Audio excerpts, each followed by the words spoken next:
ज्यावेळेला नांदी आपण करतो त्यावेळेला आपण नांदी हा शब्द इतका आता मराठीमध्ये रूढ झालाय की नांदी झाली म्हणजे सुरुवात झाली.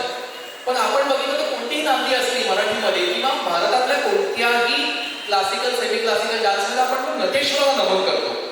नटेश्वर म्हणजे नटराज, आणि नटराजाची जी मुद्रा आपल्याला इकडे बघतोय ती असते संपूर्णपणे डान्स किंवा नाच करणाऱ्याची. काय आहे ह्याच्या मागची कथा की नटराजाचं तांडव जे आपल्याला दिसतं त्याच्या मागची कथा काय आहे? तर कथा एक नाही, कथा दोन आहेत. आपण पहिल्या कथेकडे जाऊया. कथा अशी आहे की अपस्मार नावाचा एक राक्षस होता. संपूर्ण आध्यात्मिक अज्ञान विस्मरण यांचं तो प्रतीक म्हटलं जातं. म्हणजे अक्षरशः म्हणजे अपस्मार हा रोग सुद्धा मराठीमध्ये म्हटला जातो, हे लक्षात घेऊया आपण. अज्ञानातून येणारा एक अहंकार असतो तर तो चटावलेला होता आणि त्याचा नाश करण्यासाठी हे रुद्रतांडव केलं गेलं. स्कंदपुराणात स्टोरी अशी आहे की अपस्माराला एक अमरत्व प्राप्त झालं होतं आणि त्या राक्षसाला इतरांना त्रास द्यायला खूप आवडायचं.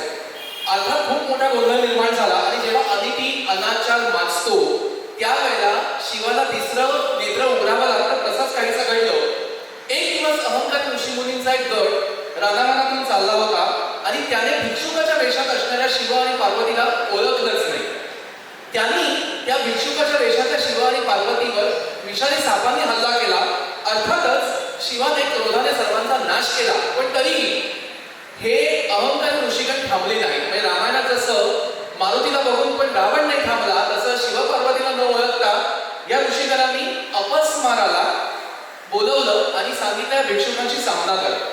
मात्र शिवाचा आता राग अनावर झाला आणि शिवाने प्रचंड शक्ती तीव्रता आणि तरी एक लयबद्ध असं नृत्य सुरू केलं.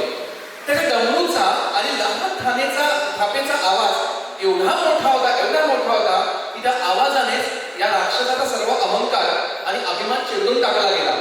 शेवटी शिवाने या आध्यात्मिक अज्ञानावर दैवी ज्ञानाच्या विजयाचं प्रतीक म्हणून अपस्माराला आपल्या पायाखाली चिरडलं आणि तेच पायाखाली चिरडण्याचं नटराजाचं रूप आपण बघत असतो.